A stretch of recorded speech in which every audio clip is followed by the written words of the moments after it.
favorites 31-28. They responded with that resounding 40-3 victory over the Vikings this past weekend, the biggest road win in Cowboys franchise history.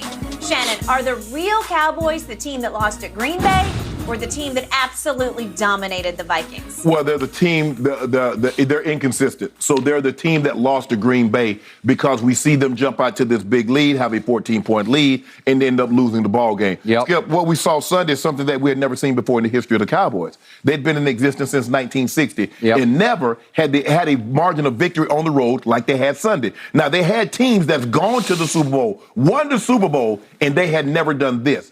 Dak had the third highest completion percentage in the 60-plus year history of the Cowboys. Those don't happen very often. Nope. And so they outgained a team by 285 yards on the road. That's more commonplace than not because the Cowboys have had some really good teams, and they've dominated. But a 37-point margin of victory has never happened for the Cowboys in their history. Dak Prescott playing 22 of 25.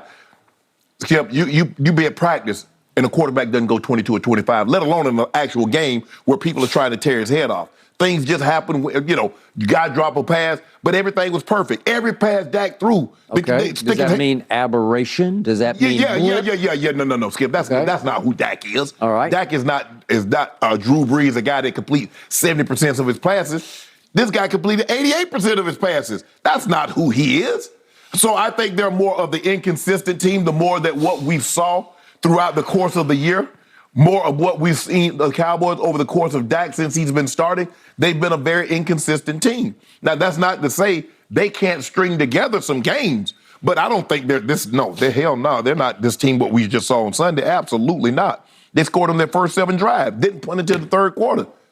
We've seen the Cowboys go, 4 or 5, and they punt. So, no, I think they're more of an inconsistent team that can catch fire, but they're a very dangerous team now.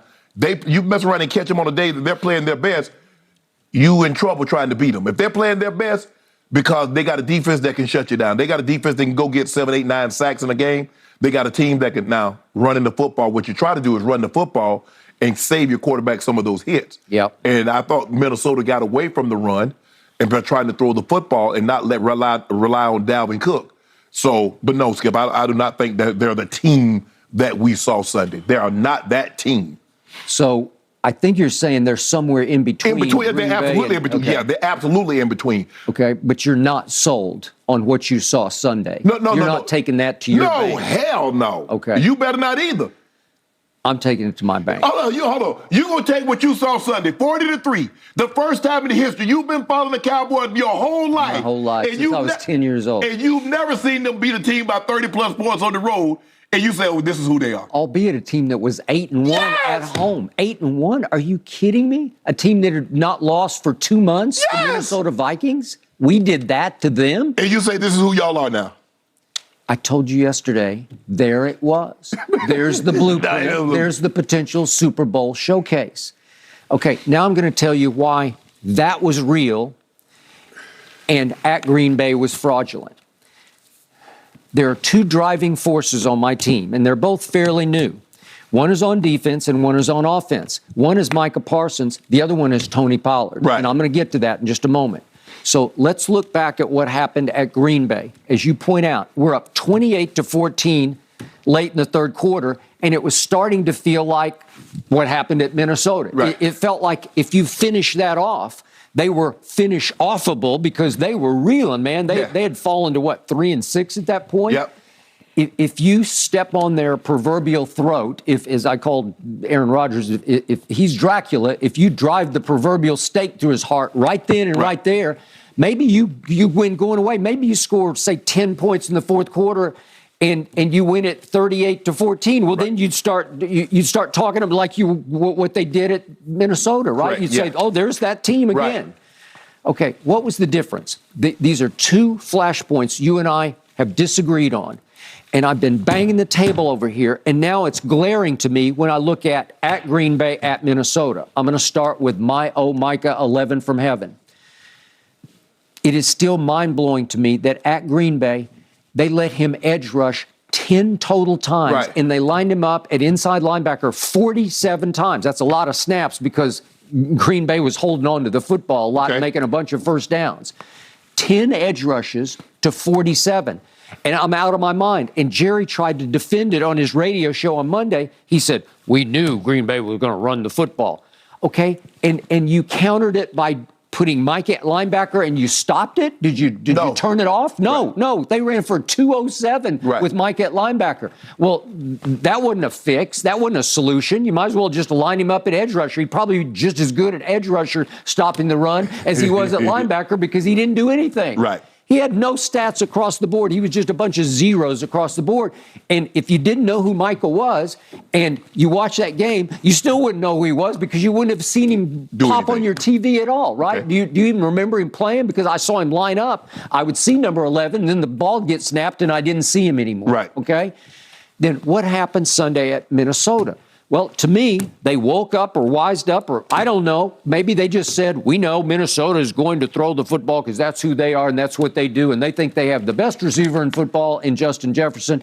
And they added Hawkinson at the trade deadline, who was pretty much a bust in that game Sunday. Yeah. But still, they think we got Thielen and we can do these things. We can throw the football. And Kirk Cousins has been playing for him at a high level. So guess how many times Mike only played 39 total snaps because Dallas dominated the clock in the football. But guess what? 39 snaps, 38 times, 38 out of 39, he lined up at edge rusher. Right. What happened? You saw what happened. He was born to rush the passer. So to me, if you had flipped your script at Green Bay, I do think it would have given you more of an advantage to close the deal in the fourth quarter. He was just playing linebacker in the fourth quarter for the most part, and you don't pose any threat to an Aaron Rodgers who went 7 of 9 in the fourth quarter. But the thing that you have to commend Green Bay that you frown upon Minnesota, Skip, is that even though they were down Green Bay, they were still running the football. Okay. And Aaron Jones. And he's been a cowboy killer, as is Aaron Rodgers. And what happened with the Vikes? As soon as they got down, throw. Well, now you play in the hands of the Cowboys because they got a fearsome front four that can come get you without blitzing. And then the DQ does a great job. Dan Quinn of DC does a great job of sprinkling in. Okay, he'll bring a safety. He'll bring a corner fire. Try to catch you with a corner fire. Or sometimes he'll blitz a Wolf Hunter. Okay. But they don't blitz much. No, they don't. They don't have to. Donovan Wilson used to blitz some, and now they just pretty much hang back and play a lot of zone. Skip, I don't have to. If my front four can go get home, why would I need to sacrifice my back end? Right. And every time I look up, it's Micah wreaking havoc because he's drawing 2 or 3. He's drawing all the attention. And now Dorrance Armstrong's turning into a near star. And then Dante Fowler. And then Sam Williams looks like he can play. But here's the thing, Skip. Look at through the course of this year. How many times have you seen him play like this? And how many times have you seen him be inconsistent?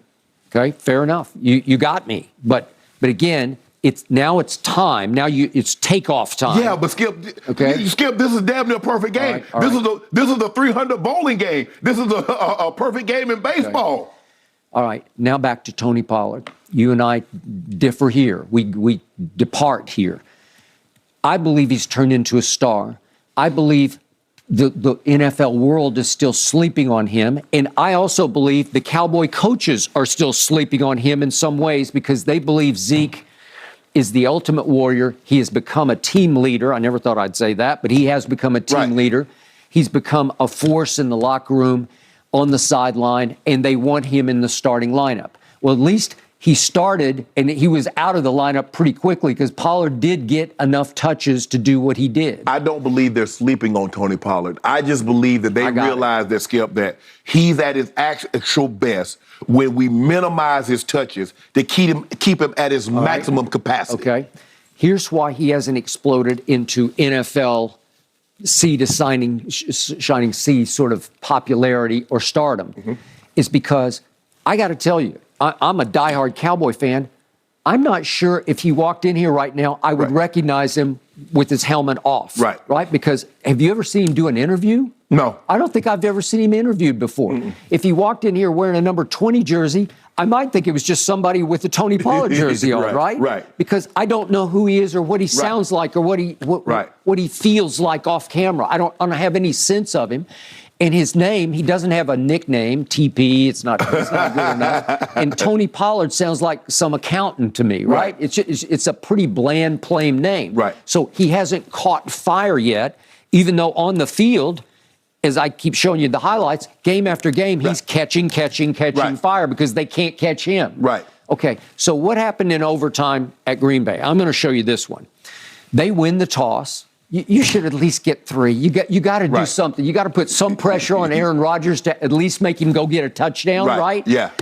So if we could see what happened right off the bat, if we could see the first 4 touches of Tony Pollard in overtime, I think we have him. Here's the first carry. That's 7 yards. He's running through people. Yeah. And then here we go again. It's another 7 yards run. He's running over people, if you see that. And then here he goes again for 9 more yards, running through people, and then they swing it to him, and he goes for 9 more yards on us because he has that instant acceleration. Yeah. He just beats him to the sideline for 9 yards. Okay, then we come down. Y'all start holding it. On one of those, one got nullified because Jalen Tolbert incomprehensibly lined up offside, like 2 yards offside. He looked down the line. He couldn't even see the ball. And I don't know why he went back up because the ball was behind him. What are you doing? And my next question is, why are you in the game in overtime? Because he hadn't been in the game the whole day. I don't know what was happening, but he was in the game, and he negated one of those plays, the 9-yard run. He got. What's he looking at? I don't know. I don't know. Okay. Well, maybe he's at one of the better blockers, Skip. All right. So here's my point. You just saw what number 20, not number 21, but number 20 was doing to Green Bay's defense after you won the overtime coin toss. He's going bam, bam, bam, bam. But all of a sudden you get down to 3rd and 3 at their 35-yard line. You're all the way down to their 35 despite the penalties that you suffered. Right. And on 3rd and 3, you throw it. You know what happened. He almost gets sacked. Yeah. No, he threw it. The Sam Shields. I mean the Jair Alexander play on CeeDee. On the slant route. Yeah. Okay, should it have been called? Yeah, but you can't let a game at Lambeau come down to a bang call like that because you're probably not going to get it. Correct. You have to find something that is wide open that you hit for the first down.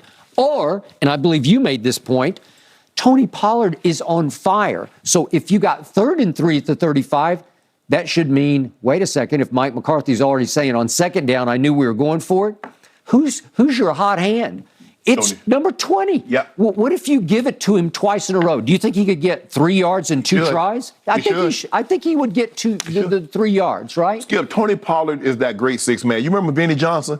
Vinnie Johnson would come in and light folks up, the microwave. But all he did, Skip, he was the 6th man. I know, but this kid's beyond 6th man. Skip, he's playing like a star. But if you played Vinnie Johnson 38 minutes, is he going to give you that same firepower? If you play this kid 35, 40 snaps, can he still give you those explosive plays? I don't believe he can. I don't think the Cowboys coaches believe he can. So that's why they try to minimize the package in which they use it. Okay, but you have to realize who you've become.